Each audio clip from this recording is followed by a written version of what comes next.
اتنا پتہ ہے کہ عزا کا فرش جہاں بھی بچھتا ہے، جس جگہ بھی بچھتا ہے، جس بستی میں بھی بچھتا ہے، جس محلے میں بھی بچھتا ہے، اگر ایک گاؤں میں 10 فرش عزا بیک وقت بچھا دیا جائے، 10 مقام پر شہزادی موجود رہتے ہیں۔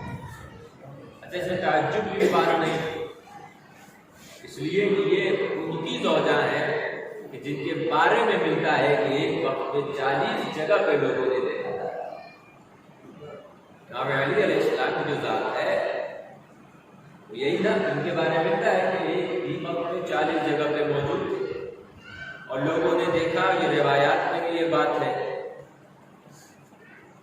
فرش اور عرش، فرش مطلب ہوتا ہے زمین، عرش مطلب ہوتا ہے آسمان، فلک اور زمین اور فلک۔ لیکن کسی انسان نے سوچا بھی نہیں تھا کہ زمین والوں کی اہمیت کبھی کبھی عرش پہ بیٹھنے والوں سے بھی زیادہ ہو جاتی ہے، سوچا بھی نہیں تھا۔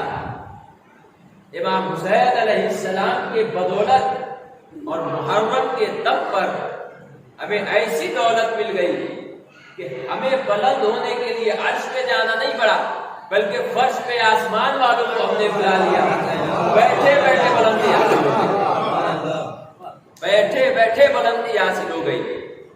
اچھا، بلندی 2 طریقے کی ہوتی ہے، ایک تو ضروری ہے کہ اونچائی پہ جایا جائے تب بلندی حاصل ہو، لیکن آپ اگر عرش میں گئے تو دوبارہ واپس آنے کی پھر اجازت نہیں ہے۔ بلندی اس معنی میں نہیں، بلندی رتبے کے معنی میں ہے، فضیلت کے معنی میں ہے۔ عرش ہائٹ کے حساب سے تو ضرور بلند ہے، فضیلت کے عنوان سے بھی بلند ہے، فضیلت کے عنوان سے بھی بلند ہے۔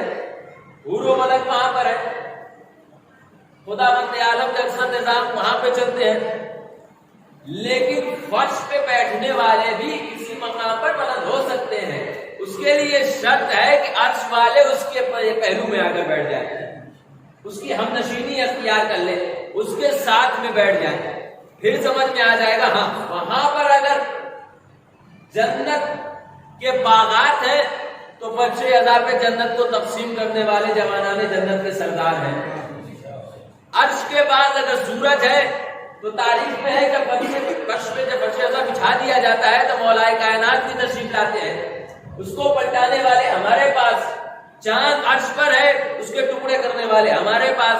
پتہ یہ چلا کہ بلندی جو ہے وہ ضروری نہیں ہے کہ وہ ہائٹ کے حساب سے ملتی ہے، نہیں، کبھی کبھی مرتبے اور فضیلت کے عنوان سے بھی بلندی مل جاتی ہے۔ اب ایک شعر یاد آ رہا ہے جس میں عرض کر چکا ہوں، بلندی کے عنوان ضروری نہیں کہ ہائٹ یا قد کے حساب سے بلندی حاصل ہو، نہیں، کبھی مرتبے اور فضیلت کے عنوان سے بھی حاصل ہو جاتی ہے۔ نجف اشرف ہوا فضیلت کے عنوان سے، کربلا معلّہ ہو گئی فضیلت کے عنوان سے، اسی طریقے سے کاظمین سامرہ، پہلے وہاں پہ ایسی چیزیں نہیں تھی، لیکن جب اماموں نے وہاں اپنا مدفن بنانا شروع کر دیا، وہاں پہ رہنا شروع کر دیا تو مدینہ یثرب بن گیا، مدینہ منورہ ہو گیا، مکہ مکرمہ ہو گیا، کعبہ معظمہ ہو گیا، نجف اشرف ہو گیا، کربلا معلّہ ہو گیا۔ اسی طریقے سے جب فرش میں یہ ہستیاں آنے لگی تو فرش عزا ہوتا چلا گیا۔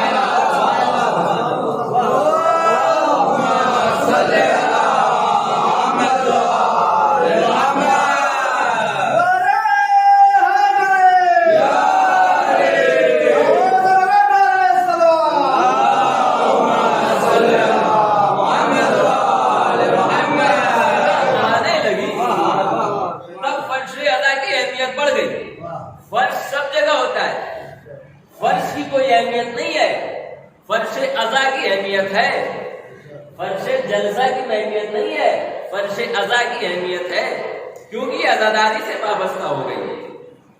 جب ایک معمولی سا فرش عزاداری سے وابستہ ہو جائے تو اس کی اتنی اہمیت، اب جو علم، مشق، تعزیہ، خود جس نے عزا کو قائم کیا یا جس کے نام سے عزا منسوب ہے اس سے اس کو نسبت مل جائے تو اس کی کتنی اہمیت ہوگی۔ تو میں عرض کر رہا تھا بلندی جو ہے وہ مرتبے کے عنوان سے حاصل ہوتی ہے، اسی لیے ایک شعر یاد آ جا رہا ہے، وہ میں آپ کو سنا کے پھر اپنی بات کو آگے بڑھاتا ہوں کہ بلند ہوتے ہیں فرش عزا پہ بیٹھ کے، بلند ہوتے ہیں فرش عزا پہ بیٹھ کے ہم، فرشتے ہم کو یہاں سر اٹھا کر دیکھتے ہیں، فرشتے ہم کو یہاں، ایک شعر آغا سروش کا بھی یاد آ گیا کہ فرش عزا کا کونا اٹھا کر تو دیکھیے، ممکن ہے آسمان یہیں سے نکل پڑے، ممکن ہے آسمان یہیں سے نکل پڑے۔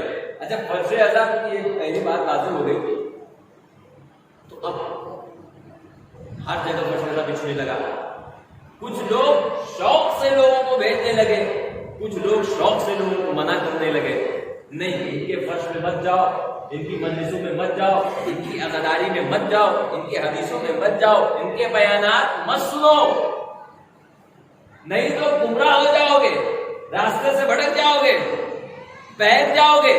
یہ صرف فرش عزا کی مخالفت نہیں کر رہے بلکہ سیرت حسین کی بھی مخالفت کر رہے ہیں، اور رسول نے پہلے ہی تمغہ دے دیا، جس سے مفہوم یہ نکلتا ہے کہ حسین کی سیرت جو ہے وہ رسول کی سیرت ہے، یعنی وہ رسول کی سیرت سے بدلہ لے رہے ہیں، اس کے مخالف ہو رہے ہیں۔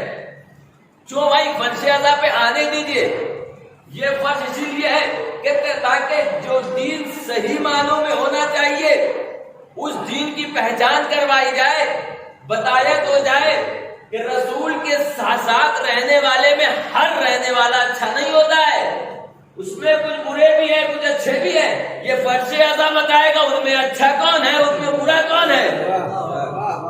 اگر یہ نہ ہے، جس طریقے سے کربلا اگر نہ ہوتی تو پتہ نہیں چلتا کہ اچھے کتنے لوگ تھے۔ بھائی نماز تو پڑھنے والے سب موجود تھے، یزید کی صف میں بہت سے لوگ نماز پڑھنے والے، حافظ قرآن تک تھے، قاری قرآن تک تھے، مگر کربلا نے ان کے چہرے سے نقاب الٹ دی۔ دیکھو تم جسے مسلمان سمجھ رہے ہو، ایک بار نقاب الٹ کر تو دیکھو، پتہ ہی چلے گا یہ مسلمان نہیں ہے بلکہ مسلمان کے دشمن ہے۔ تم جنہیں بندہ رحمان مخلص بندہ سمجھ رہے ہو، وہ بندہ رحمان نہیں ہے بلکہ وہ تابع شیطان ہے، شیطان کی پیروی کرنے والے ہیں۔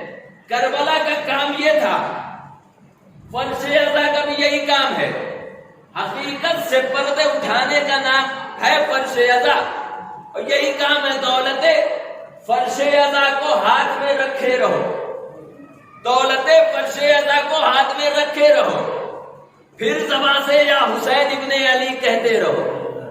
دیکھو فرش عزا کو ہاتھ میں، دولت فرش عزا کو ہاتھ میں رکھے رہو، پھر زبان سے یا حسین ابن علی کہتے رہو۔ ہم جلانے کے لیے کرتے نہیں ہیں، ہم جلانے کے لیے کرتے نہیں ہیں مجلس، اب تمہارا کام ہے جلنا تو پھر جلتے رہو۔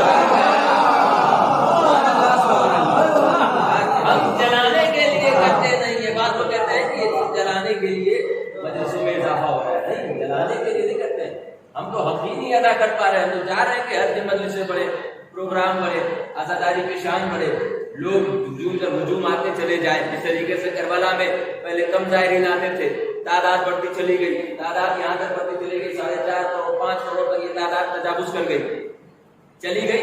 اگرچہ وہاں بھی روکا جا رہا تھا، نہیں کربلا مت جانا، اربعین کے مت جانا، زیارت کے مت جانا، حرم حسینی مت جانا، حرم زینب مت جانا، شام مت جانا، سکینہ کے دیار مت جانا، زینب کے پاس مت جانا، ہم یہ کر دیں گے، ہم وہ کر دیں گے، پریشانی میں مبتلا رکھنا چاہتے تھے، مگر ایسا نہیں ہو پایا۔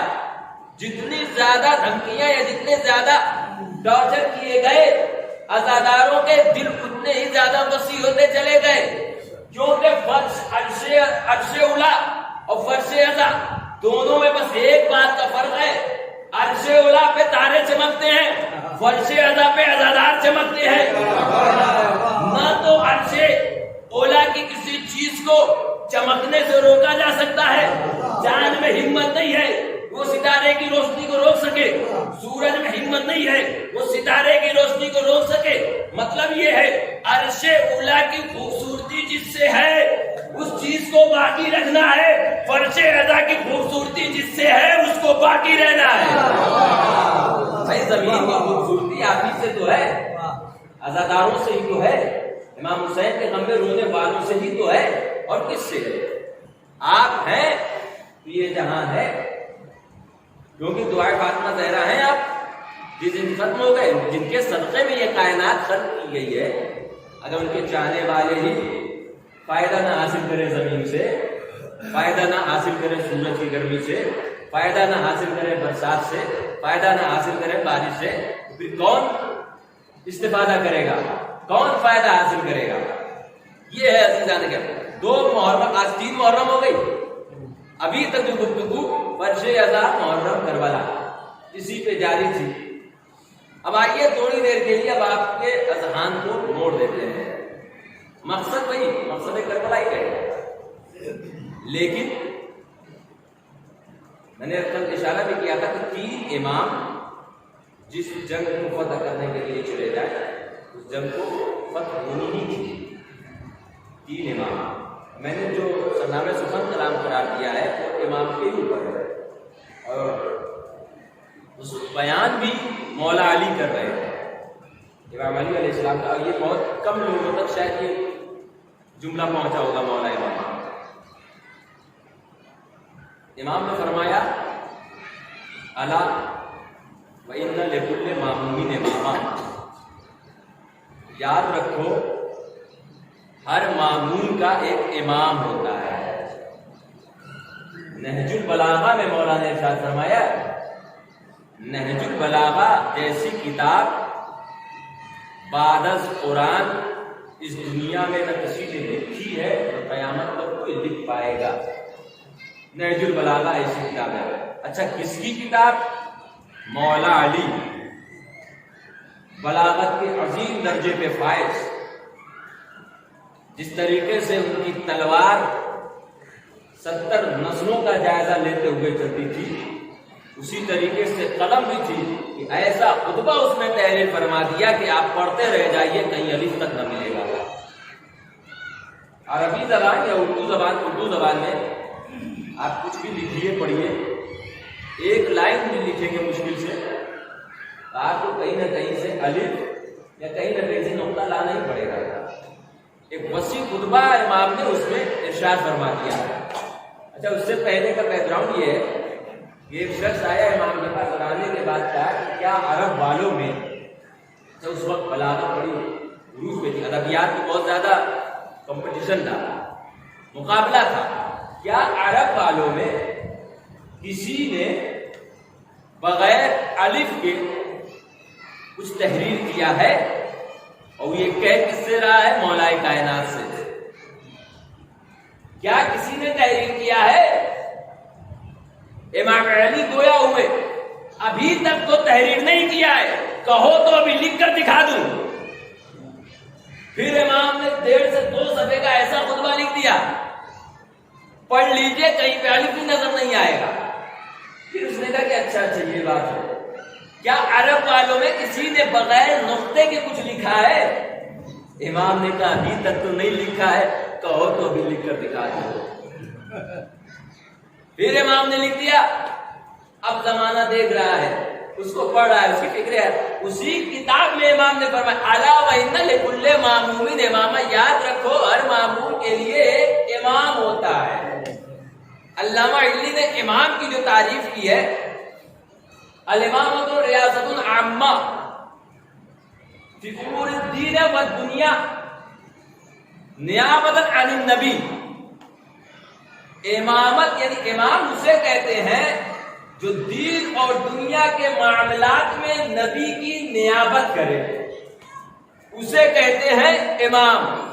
توجہ، اسے کہتے ہیں امام، یعنی جو نبی کی نیابت کرے، نبی کی طرف سے دین اور دنیا کے معاملے میں نبی کی نیابت کرے، اسے کہتے ہیں امام۔ صرف دین استعمال نہیں ہوا ہے بلکہ دنیا بھی استعمال ہوا ہے۔ ایسا نہیں ہے کہ صرف دین میں نیابت کرے، نہیں، بلکہ دنیا میں بھی نیابت کرے۔ اب مجھے آپ بتائیے، قبر کی منزل ہے، قبر تک دنیا کو ساتھ جانا ہے، قبر کے بعد دنیا کا کام ختم، قبر میں داخل ہوئے دنیا کا کام ختم ہو گیا۔ دین کا کام کیا ہے؟ اس میں بھی کام، قبر کے ادھر بھی دین سے مدد لی جائے گی، دین کا کام رہے گا، قبر میں بھی قبر کے بعد بھی، یعنی قبر کے ادھر بھی اور قبر کے ادھر بھی لوگ دنیا کے امام تو ہو سکتے ہیں اگر لوگوں نے بنایا ہے، مگر خدا جسے بنائے گا وہ دونوں طرف کے امام ہوں گے، وہ دنیا کے بھی امام ہوں گے، وہ دین کے بھی امام ہوں گے۔ قبر میں بجائیے، قبر کے ادھر صرف دنیا ہے، قبر کے ادھر دین بھی ہے، دین ہے دنیا نہیں ہے۔ اس کا مطلب یہ ہے امام اسے ہونا چاہیے جس کی قبر کے ادھر بھی چلتی ہو، قبر کے ادھر بھی چلتی ہو۔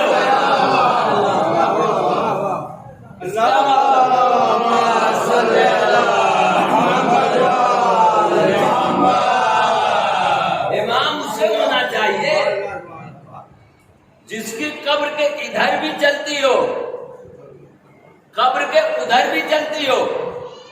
قبر کے ادھر امام کی سیرت چل رہی ہے، امام کی چلتی ہے، وہ ٹھوکر مار دے مردہ زندہ ہو جائے، تکبیر کہہ دے تو زندہ مردہ ہو جائے، یہ ادھر چل رہی ہے۔ قبر کے بعد جیسے ہی آپ قبر میں پہنچے آپ سے سوال شروع ہونے لگا، تیرا اللہ کون ہے، تیرا خدا کون ہے، تیرا کعبہ، تیرا قبلہ کیا ہے، تیری کتاب کیا ہے، تیرا اسلام کیا ہے، تیرا نبی کیا ہے؟ یہ سارے جواب آپ نہ دے پائے، امام لقمہ دے دیں گے، کہتا کیوں نہیں، ڈرتے کیوں ہو؟ میرا رب اللہ ہے، میرا نبی محمد ہے، میری کتاب قرآن ہے، میرا قبلہ کعبہ ہے۔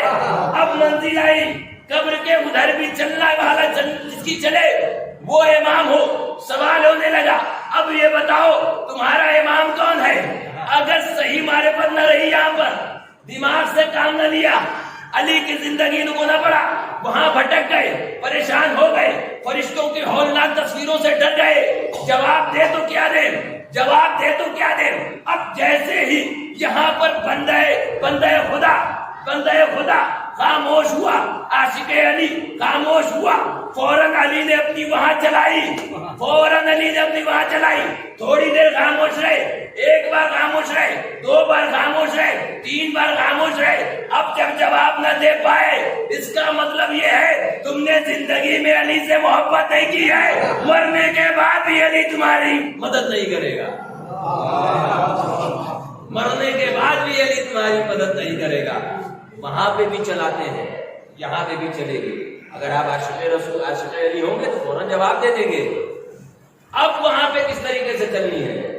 جواب نہیں دیا، فرشتوں نے آگ کا شعلہ پھینک دیا۔ آیت اللہ استاد مرتضیٰ مطہری نے ایک واقعہ تحریر کیا تھا، اس واقعے سے یہ بات کرنے سامنے ہے۔ ایک بہن تھی، وہ اس کو بھائی بڑا محبوب تھا، وہ جلدی یہ بات اثر کرتا، وہ اس کا انتقال ہو گیا، مگر وہ دونوں امام علی کے چاہنے والے نہیں تھے، محبت نہیں کرتے۔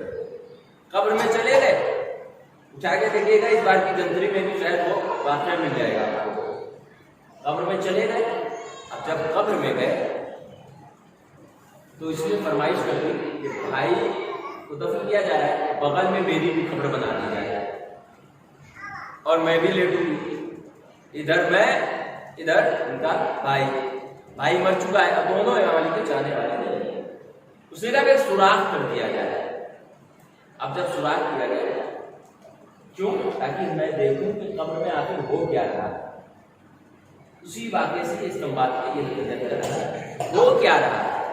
لوگ دفنا کے چلے گئے، دو خطرناک فرشتہ جسے ممکن نکیر اور ایک اچھا فرشتہ، دونوں فرشتے آ گئے۔ اس نے کہا کہ ایک کا تو چہرہ بڑا اچھا چمک رہا تھا اور ایک کا چہرہ خطرناک لگتا تھا۔ سوال و جواب شروع ہو گئے۔ جب سوال و جواب شروع ہو رہے تھے اسی وقت میں نے دیکھا کہ ایک کرسی لا کے رکھی گئی ہے، اس میں ایک نورانی شخص آیا اور آ کر بیٹھ گیا۔ سوال شروع ہونے لگا، وہ لفظ بھٹک رہا تھا۔ امام نے جواب بتایا کہ کہہ دو میرا بتائیے۔ اب جب بات آئی، اس نے سوال کیا فرشتوں نے، تمہارا امام کون ہے؟ وہ خاموش ہو گیا، خاموش رہ گیا۔ اب وہ سوچتا ہے کہ پھر سے مولا جواب دیں گے جو بیٹھے ہوئے ہیں کرسی پر، پھر سے جواب دیں گے۔ جب ان کے جانب متوجہ ہوا تو وہ فوراً پیچھے مڑ گئے۔ پھر فرشتوں نے آگ پھینکی، اب جب آگ پھینکی تو قبر میں آگ لگ گئی اور میں یہ دیکھ کر بے ہوش ہو گئی۔ پھر دوبارہ پیدا ہوا، پھر اس میں وہی سوال ہوا، پھر اس نے اپنے ذہن کو، اپنے منہ کو موڑ لیا، اپنے چہرے کو موڑ لیا، پھر وہی ہوا آگ، پھر میں بے ہوش ہو گئی۔ اب تیسری بار پھر یہی ہونے والا تھا۔ میں نے اس شخص سے پوچھا، اے شخص ابھی تک تو جواب دے رہا تھا مگر اب کیوں نہیں جواب دے رہا ہے؟ تو اس شخص نے پلٹ کر جواب دیا، اگر یہ زندگی میں مجھے مولا مان لیتا تو میں آج اس کی یہاں پہ مدد کر دیتا۔ اس کا مطلب یہ ہے قبر کی منزل اگر کسی کے لیے آسان ہو سکتی ہے وہ صرف عاشق رسول ہے، عاشق رسول ہے، عاشق علی ہے، عاشق اہل بیت ہے، عاشق آل ہے۔ پتہ یہ چلا امام کی ادھر بھی چل رہی ہے، امام کی ادھر بھی چل رہی ہے۔ اب امام کی جب دونوں طرف چل رہی ہے تو ضروری ہے کہ امام کو ایسا ہونا چاہیے کوئی دنیا والا بھی اٹھ کر سوال کر لے تو امام جواب دینے سے پیچھے نہ ہٹے۔ دین کے معاملے میں بھی سوال ہو تو امام جواب دینے سے پیچھے نہ ہٹے۔ امام اسے نہیں ہونا چاہیے جس سے اگر سوال ہو تو بار بار یہ کہے علی سے پوچھ کر بتاؤں گا، علی سے پوچھ کر بتاؤں گا۔ امام اسے ہونا چاہیے جس سے سوال ہو تو یہ کہتا ہوا نظر آئے، توریت والے آؤ تمہاری کتاب سے جواب دوں، انجیل والے آؤ۔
امام علی کے زمانے میں سوال کرنے والا کون ہے؟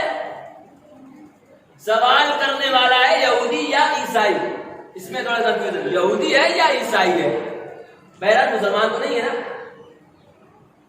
پوچھتا ہے کہ جو تخت خلافت کا بیٹا پوچھتا ہے کہ بتاؤ اللہ کہاں ہے؟ اس نے کیا جواب دیا؟ اللہ آسمانوں میں ہے۔ یہ یہودی چالاک تھا یا پڑھا لکھا تھا تھوڑا بڑا؟ اس نے کہا آسمانوں میں، اس کا مطلب زمین پہ نہیں ہے، اس کا مطلب زمین پہ نہیں ہے۔ لیکن تم لوگ تو کہتے ہو کہ خدا جو ہے وہ ہر جگہ موجود ہے۔ اب اس میں کئی طرح کی باتیں ہیں، وہ ساری باتوں کو چھوڑتے ہوئے اس نے جب یہ کہا کہ اس کا مطلب زمین پہ نہیں ہے، تو جو لوگوں کے بنائے ہوئے امام تھے انہوں نے جواب دیا تم نے یہ کیسی گستاخی کر دی، یہاں سے چلے جاؤ ورنہ تمہارے سر کو قلم کر دیں گے یا کروا دیں گے۔ وہ گیا تھا امام کے پاس، دنیا کے بنائے ہوئے امام کے پاس، سوال لے کر، جواب میں ملی دھمکی، جواب میں ملی دھمکی، واپس آنے لگا۔ راستے میں مولا علی سے ملاقات ہو گئی، اس نے سوچا کہ پڑھ کر امام سے یہ سوال کر لے۔ امام نے کہا سوال مت کرو، مجھے پتا ہے تم نے سوال کیا کیا ہے، جواب کیا ملا ہے۔ منزل ابھی آگے بڑھی ہی نہیں، سوال بھی نہ کرو، مجھے یہ پتا ہے کہ سوال تم نے کیا کیا، حد تو ہے یہ بھی پتا ہے تمہیں جواب کیسا مل گیا۔ سنو، مجھ سے پوچھ رہے ہو تو یاد رکھو خدا بندے عالم تیرا سوال ہے خدا کہاں ہے، تو سنو خدا ہر جگہ پہ ہے، اسے کسی چیز میں کوئی چیز محدود نہیں کر سکتی ہے کیونکہ اس نے دنیا کو پیدا کیا ہے۔ اب جب اس نے جواب سنا، جواب سننے کے بعد اسی زبان پہ آیا واقعی آپ کی امام، واقعی آپ کی رہبر ہے، یعنی امام دنیا کے بارے دین کے بارے میں جان رہے ہیں، سب کچھ ہے۔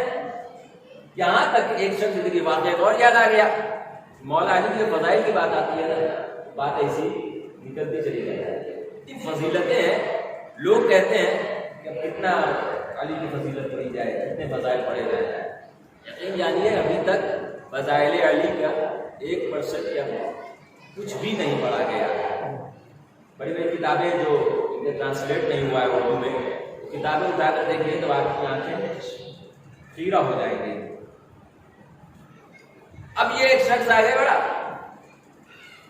آگے بڑھنے کے بعد کہتا ہے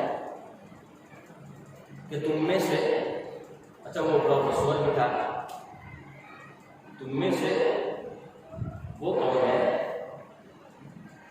کہ جس کے بارے میں سنا ہے کہ وہ مردے کو زندہ کر دیتے ہیں، جس کے بارے میں سنا ہے کہ مردے کو زندہ کر دیتے ہیں۔ ابھی سرنامہ سمند رکا ہوا ہے، ابھی یہ صرف مقدمے کے طور پر، بیک گراؤنڈ کے طور پر بات ہو رہی ہے، کون ہے؟ اچھا عرب کا رسول ہوگا تو سلام نہ کرے تو سمجھ آتا ہے کہ اس سے سلام بہت ضروری بھی ہوتا ہے۔ وہ شخص آگے بڑھا، لوگوں نے کہا کہ وہ یہ جو ہے وہی ہے، ان کے بعد پتہ چلے گا۔ بات یہ ہے کہ دنیا کے بنائے ہوئے امام دنیا کے بارے میں یا جو ہوا ہے اس کی بات نہیں کر پاتے۔ اب جیسے ہی وہ شخص قریب آیا، آنے کے بعد پوچھا کہ تم میں وہ کون ہے جو اس مردے کو زندہ کرتا ہے؟ ایک مرتبہ امام علی علیہ السلام نے کہا اے فلاں بن فلاں بن فلاں بن فلاں بن فلاں بن فلاں بن فلاں، صرف اس کا نام نہیں بتایا بلکہ اس کی 10 پشتیوں کا نام بتا دیا، اے فلاں کے بیٹے فلاں کے بیٹے فلاں کے بیٹے فلاں کے بیٹے۔ اس نے کہا مجھے یقین آ گیا آپ ہی وہ ہیں کہ جس کے بارے میں میں سن کر مدینے چلا آیا ہوں۔ اب اس کا سوال بڑا، وہ واقعہ میں شاید کر چکا ہوں، اس واقعہ کو نہیں دہرانا ہے، اور نتیجہ لیتے ہوئے اس نے کہا کہ یہ ہے اسے زندہ کرنا ہے، کسی طریقے سے زندہ کیجیے، اور ساتھ میں یہ بھی بتائیے کہ قاتل کون ہے۔ امام نے فرمایا کہ تو اس کا قاتل اس کا چچا ہے، اس کا چچا ہے، اور اس کے چکر میں اس کے چچا نے اس کا قتل کر دیا۔ اس نے کہا کہ نہیں، ایسا ہو ہی نہیں سکتا، ایسا ہو ہی نہیں سکتا۔ ایک مرتبہ امام نے کہا کہ اگر یہ مردہ خود اٹھ کر کہے کہ علی صحیح بول رہے ہیں تو بات مان جاؤ گے؟ بات مان جاؤ گے؟ اچھا کتاب کا حوالہ بھی دیتے جاؤ، ایک معجزات امام علی مناقب علی کتاب ہے، عربی پہ بھی ہے، اس میں آپ تلاشیے گا کہ یہ واقعہ مل جائے گا. کہو تو بتا، یہ مردہ اٹھ کر بتا دے کہ جو علی کہہ رہے سچ کہہ رہے کہ ہاں اگر ایسا ہو جائے تو پھر کیا بات ہے، بات ہی ختم ہو جائے. ایک مرتبہ مولا نے 2 رکعت نماز پڑھی، دستے دعا بلند کیا، اس کے بعد ٹھوکر مار دیا. میں علی تمہیں اجازت دیتا ہوں کہ اپنی حالت ماضیہ یعنی ماضی کی حال کی حالت سے اٹھ کر زندگی میں آ جا یا زندہ ہو جا. اور وہ شخص زندہ ہو گیا. ایک مرتبہ اس نے جیسے اس نے آنکھ کھولی، پڑھ کر اس نے سوال کر لیا، بتاؤ تم کو مارا کس نے ہے؟ اس نے آنکھ کھولتے ہوئے کہا علی نے جو کہا ہے وہ سچ کہا ہے. اب پورا واقعہ اس نے بیان کر دیا، بات یہی نہیں ختم ہوئی. اب یہ شخص جو زندہ لینے کے لیے اپنے بیٹے کو آیا تھا کہ بیٹے کو زندہ لے کر جائیں گھر کے لیے، اب اس نے آنکھیں کھولی، ظاہر ہے کہ موت کی بات کی منزل کو دیکھ چکا ہے. اسے سمجھ میں آ گیا ہے موت کے بعد علی کی چلی ہے، زندگی سے پہلے بھی علی کی چلی، موت کے بعد بھی زندگی کی علی کی چلی ہے. اس لیے دوبارہ اگر زندگی ملی ہے، اس نے کہا میں تمہارے ساتھ نہ جاؤں گا، علی کے ساتھ رہوں گا. اب اس نے کہا میں علی کے ساتھ رہوں گا، جانے کو تیار نہیں ہے. اب بھائی جو باپ لینے آیا تھا اس نے بھی کہا میں بھی نہ جاؤں گا، میں بھی علی کے ساتھ رہوں گا. تاریخ میں ملتا ہے یہ دونوں علی کے ساتھ اس وقت تک رہے کہ جنگ صفین آ گئی، مولا کے ہمرکاب ہو گئے اور درجہ شہادت میں فائز ہو گئے. پتہ یہ چلا امام ایسا ہوتا ہے جو ضروری نہیں ہے کہ دھمکیوں سے کسی کو دھمکا کر اپنی طرف کر لے. نہیں، امام جو ہے اگر اپنا کردار پیش کر دے، معجزات پیش کر دے تو اچھوں کو اپنی طرف کھینچ لیتے ہیں. اب جو امام نے فرمایا ہے ہر معمول کے لیے ایک امام ہونا، یہ کب فرمایا؟ اس میں تھوڑی بات تاج پور کی مجلس میں وہ چھوڑی گئی، اس کی ایک یا 2 لوگ ہو سکتا ہے ان کے لیے پرانی بات ہو اور بقیہ کے لیے نئی بات ہے. انہوں نے دیکھا کہ ہمارا ایک صحابی گورنر ہے، وہ ایسی شادی میں چلا گیا. اب پوری بات اسی میں رہے گی، ساتھ میں رہیے گا، تھوڑی دیر کی اور وہ جو ہے ایسی شادی میں چلا گیا کہ جہاں پر یہ لیبل لگا تھا، یعنی جہاں پر یہ قانون تھا کہ صرف اس شادی میں امیر آئیں غریب نہ آئیں، یعنی VIP انویٹیشن ہے. جیسے آج بھی کچھ جگہ پہ ہونے لگا ہے، بہت سی شادیاں ہیں جس میں غریب نہیں جا سکتے ہیں. امام کو پتہ چلا، امام نے اسے بلایا، اپنے گورنر پر بہت اچھی شادی تھی، ایسی بات نہیں ہے خراب کردار رہا، اچھا شادی، لیکن چلے گئے، گورنر تھے، چلے گئے. امام نے بلایا، بلانے کے بعد اللہ و انہ جملے معمولی کے بعد ہر معمول کے لیے آگاہ ہو جاؤ، ہر معمول کے لیے ایک امام ہوتا ہے. یقتدی ہے جس کی لوگ پیروی کرتے ہیں، وہ یستطیع بنور علم، اور اس کے نور علم سے کسب فیض کرتے ہیں، فائدہ حاصل کرتے ہیں. اب یہاں سے جملہ شروع ہو رہا ہے، الا وان امامکم قد اکتفا من دنیائے پہ تم رہیے. تمہیں نہیں پتا ہے کہ تمہارا امام جو یہ علی ہے اس نے دنیا سے پہننے کے لیے صرف 2 چادریں لی، 2 کپڑے لیے، ومن طعمہ پہ قرصی ہے، اور کھانے کے لیے فقط 2 روٹیاں لی. یہ بات ہو گئی، امام نے یہ کہا، امام نے اپنی پہچان کروا دی. اس وقت امام جو ہے وہ حاکم تھے، بادشاہ تھے. امام کو ایسی ضرورت کیوں محسوس ہو گئی؟ 2 روٹی اور صرف 2 کپڑے زندگی بسر کرنے کے لیے امام نے گزار دیے. اور تاریخ میں ملتا ہے کہ امام جو کپڑا پہنا کرتے تھے اس میں 70 سے زیادہ پیبند لگ چکے تھے. امام خود فرماتے کہ اتنے زیادہ پیبند ہو گئے کہ اب دوبارہ رفع بنانے میں مجھے خود شرم آتی تھی، یعنی جگہ ہی نہیں بچتی تھی. مولا آپ درجہ حاکمیت پر ہیں، آپ عہدہ حاکمیت پر ہیں، بیت المال کی چابی آپ کے ہاتھ میں ہے، آپ کو کون روکے گا؟ اچھے اچھے کپڑے پہنتے رہیے، اچھے اچھے کھانے کھائیے، آپ کو روکنے کے لیے کوئی نہیں آئے گا۔ امام نے کہا نہیں، دیکھو ایماندار حاکم وہ نہیں ہے، ایماندار حاکم وہ نہیں ہے جو لہجہ بہ لہجہ، لمحہ بہ لمحہ ہر گھڑی اپنے کپڑے بدلتا چلا جائے۔ ایماندار حاکم وہی ہے کپڑا معمولی پہنے لیکن لوگوں کے کردار کو بدلتا چلا جائے۔ اللہ جانے آپ پہنچے کہ نہیں وہاں تک۔ اس وقت امام نے فرما دیا اسے ایماندار حاکم مت سمجھنا جو فقط لباس تبدیل کرنے پہ توجہ دے، ایماندار سرکار اسے سمجھنا جو لوگوں کی تقدیریں بدلتا ہوا چلا جائے، خود معمولی کپڑا پہنے، کمبر کو ساتھ لے جائے، کمبر چلو تمہیں کپڑا دلائے دیتا ہوں۔ کمبر بازار میں آ گئے، اب جیسے ہی بازار میں آئے دو کپڑے خریدے، ایک معمولی کپڑا خریدا، ایک بڑا اچھا کپڑا خرید لیا۔ اب جو اچھا کپڑا تھا کہا کمبر تم لے لو، معمولی جو کپڑا تھا یہ میرے لیے ہے، میں معمولی کپڑا پہنوں گا، کمبر تم اچھے کپڑے پہنو۔ کمبر نے کہا مولا یہ کیا ہوا، مولا یہ کیا ہوا، اچھے کپڑے مجھے دے رہے ہیں، معمولی کپڑے آپ رکھ رہے ہیں، آپ علی ہیں، آپ امام ہیں۔ اچھا یہاں پہ ایک بات یہ بھی کہتے ہیں، بہت سے لوگ ڈونیشن کرتے ہیں، کپڑے بانٹتے ہیں، یہ وہ کرتے ہیں، تو اپنے غلام کو بھی اگر کوئی چیز دیں گے تو ایک بات یہ کہہ دیں گے بہت اچھا، اگر سماج سیوک ہو بہت اچھا، تو یہ کہہ دے گا کہ میں غلامی اور امیری کے فرق کو ختم کرنا چاہتا ہوں، اس لیے تمہیں اچھے کپڑے دے رہا ہوں، میں معمولی کپڑے دے رہا ہوں۔ اب امام یہاں پہ کیا جواب دیں گے؟ کمبر نے پوچھا یہ کیا اچھے کپڑے مجھے دے رہے ہیں معمولی کپڑے؟ امام یہ نہیں کہیں گے کہ میں امیری اور غلامی کے فرق کو ختم کرنا چاہتا ہوں، امام لفظ غلامی استعمال ہی نہیں کریں گے۔ اسی لیے میں کہتا ہوں مولا یا ائمہ کرام دنیا میں صرف غلامی ختم کرنے کے لیے نہیں آئے ہیں، احساس غلامی بھی ختم کرنے کے لیے آئے۔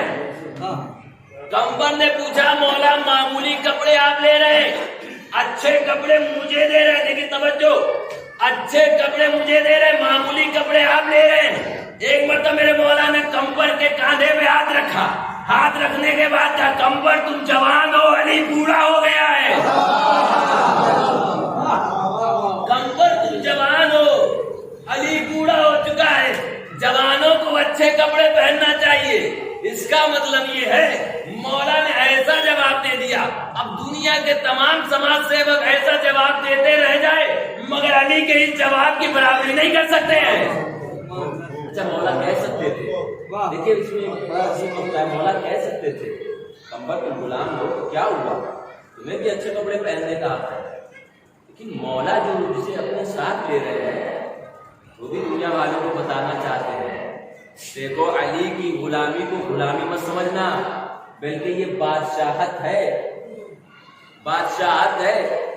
اس لیے فخر ہوتا تھا سلمان کو، دوزر کو، کمبر کو، مقداد کو، بھائی اب علی کی دہلیز پر رہتے ہیں، علی کی دہلیز پہ جھاڑو کشی کرتے ہیں، علی کے در پہ جھاڑو لگاتے ہیں، لیکن بہت سے وقت موقع ایسا آیا کہ چاہے کہ آزاد ہو جائے مگر یہ تیار نہیں ہوئے، کیونکہ جو بادشاہت کا مزہ مجھے غلام علی میں مزہ آ رہا ہے، غلامی علی میں مزہ آ رہا ہے، وہ دنیا کی بادشاہی میں بھی ایسا مزہ نہیں آنے والا۔ فضہ کو لے کر آئے تھے در فاطمہ پر کنیزی کے طور پر، مگر کیا کہنا کردار فاطمہ کا، کیا کہنا کردار علی کا۔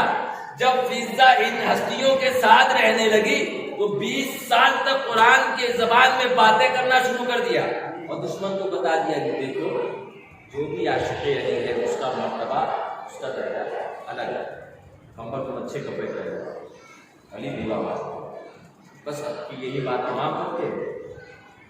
امام جو ہے ایسا ہونا چاہیے وقت پڑ جائے، اسی لیے اکثر روایتوں میں آپ نے سنا ہوگا کہ دین کے ساتھ دنیا کا بھی لفظ استعمال ہوتا ہے اور ایک پیغام بھی دیا جاتا ہے، صرف دین سے قریب رہ کر دنیا میں 0% رہ جانا یہ بھی اچھی بات نہیں ہے، بلکہ دین میں بھی رہو، دنیا میں بھی رہو، دنیا سے اپنے حسب ضرورت استعمال کرو، فائدہ اٹھاؤ اور دین کو اپنے ساتھ لے کر چلے جاؤ۔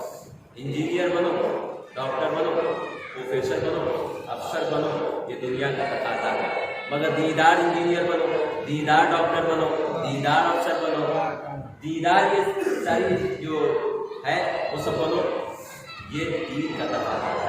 دین نے کسی کو روکا نہیں ہے کہ دنیا میں پرگتی نہ کرے، ترقی نہ کرے،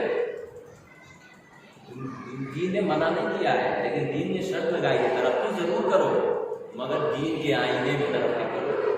جب ترقی کر جاؤ تو ایک مرتبہ دین کا آئینہ اٹھا لینا اور اس میں اپنے ترقی کا چہرہ دیکھ لینا، اگر چہرہ صحیح لگے تو ترقی کے راستے کو اور آگے بڑھاتے چلے جاؤ، اگر دھندلا ہو جائے تو سمجھ جانا یہ ترقی تمہیں کسی نہ کسی دن گرا کر پڑے گی۔ اسی لیے دین اور دنیا کو ساتھ لے جانا ہو۔ امام جو ہے الحمدللہ ہمارا ایسا بس اذان محترم، امام وہی بات جو 3 امام ہیں کربلا کو فتح کرنے کے، کربلا کی تحریک پوری علی پر، علی کی دشمنی میں پوری جنگ ہے کربلا کی، علی کی دشمنی میں۔ اگر یہ غدیر نہ ہو تو کربلا ہوتی نہیں، غدیر میں باقاعدہ طور پر کہہ دیا گیا ہے۔ اب اس کے لیے بات کل 2 محرم تھی، آج 3 محرم ہو گئی، قافلہ پہنچ چکا ہے، امام کا قافلہ پہنچ چکا ہے، امام کو امام کے ساتھ جس کو ہونا تھا وہ ہو چکا ہے۔ ہاں ایک کی تیاری ہو رہی ہے، وہ ابھی خیمہ یزیدی کے ہے، خیمہ حسینی نہیں کب چلا ہے، اس کی تیاری ہو رہی ہے۔ کون؟ جناب حضور، آج 3 محرم ہے اور آج اکثر مقامات جناب حضور کے مسائل ہیں، تو یہ کچھ لمحے پہلے خیمہ یزیدی مگر فکر جو ہے وہ لگا ہوا ہے، خیمے سے بچوں کی آواز کی آوازیں آ رہی ہیں، بار بار اپنے آپ کو پوچھ رہے ہیں اس آوازوں کو ذمہ دار میں بھی ان آوازوں کو عزاداروں پر راستہ روک چکا ہے۔ مولا نے دیکھا کہ اس نے نماز نہیں ہے، عباس علیہ السلام نے فوراً اپنا ہاتھ قبضہ شمشیر پر رکھ لیا، امام حسین نے بولا نہیں، پھر امام نے فرمایا تیری ماں میرے روم میں پڑ گئی۔ زیادہ روم نے جیسے ہی سنا، سننے کے بعد آیا کہ اگر حرم میں کوئی اور کرتا میں پلٹ کر یہی جواب دیتا، اگر عرب میں کوئی اور کرتا میں پلٹ کر یہی جواب دیتا، مگر میں کیا کروں کہ آپ کی ماں فاطمہ زہرا۔ اس کا مطلب لوگ بی بی سیدہ کی عظمت کو سمجھ رہے تھے، جان رہے تھے کہ یہ حسین جو ہے وہ انہیں کا نقطۂ جگر ہے۔ عزاداروں جیسے ہی اس نے یہ کہا، پھر یہ کہا آگے بڑھ جائے، تھوڑا مسائل ہوتے ہوئے بیان ہو چکے ہیں، والد پورے کربلا کے بھی مسائل بیان ہیں۔ جناب حر خیمے میں ہیں، پریشان ہیں، جب بھی بیٹھتے ہیں تو آوازیں کانوں سے ٹکراتی ہے، الاتش الاتش الاتش، اور یہ آواز جوانوں کی نہیں ہے، ضعیفوں کی نہیں ہے، عورتوں کی نہیں ہے، خواتین کی نہیں ہے، یہ آواز چھوٹے چھوٹے بچوں کی ہے جو بلاتے ہیں الاتش الاتش، پیاس پیاس پیاس، ہائے پیاس مجھے مارے ڈالے گی۔ عزاداروں بچے ہیں نا، بچوں کو اگر تھوڑی دیر پانی نہیں ملتا ہے تو بچے رونے لگتے ہیں، اور دیر پانی نہ ملے تو بچے پریشان ہو جاتے ہیں، مگر کیا کیجئے کربلا کے میدان میں یہ بچے اتنے پیاسے ہو گئے تھے کہ پیٹ کے بل کربلا کی خاک پر لیٹے ہوئے تھے، پیٹ کے بل کربلا کی خاک پر لیٹے ہوئے تھے، اتنی زیادہ پیاس کی شدت تھی۔ عزاداروں حر نے سنا، سننے کے بعد کہا ان آوازوں کو سن رہے ہو نا، ان آوازوں کا ذمہ دار میں حر ہوں، ارے میں نے ہی پانی بند کیا ہے۔ اے عزاداروں، حر کا ایمان تبدیل ہوا، حر نے اپنے غلام کو لیا، اپنے بیٹے کو لیا، جانے لگا حر کی طرف، جانے لگا حر کی طرف، کہتا رہا دیکھو جب حسین آئے تو بول دینا میں اپنے آپ کو حسین کے قدموں میں گرا دوں گا۔ عزاداروں حر چلے، ایک مرتبہ اپنے بیٹے سے کہا پٹی میری آنکھوں پہ باندھ دو، میں نہیں چاہتا کہ میں حسین کی طرح اس حالت میں دیکھوں، ارے میں شرمندہ ہوں۔ عزاداروں تاریخ نے بتایا حر آگے چلنے لگے، غلام آگے آگے چلنے لگا، اولاد بھی آگے آگے چلنے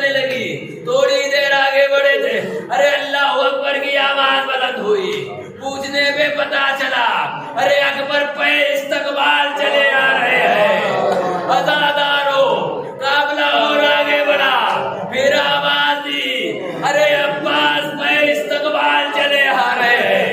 ایک مرتبہ حر کے بیٹے نے بلند آواز نے کہا اللہ اکبر. حر نے کہا کیا وقت آ گیا؟ کہا خود حسین استقبال کے لیے چلے آ رہے ہیں.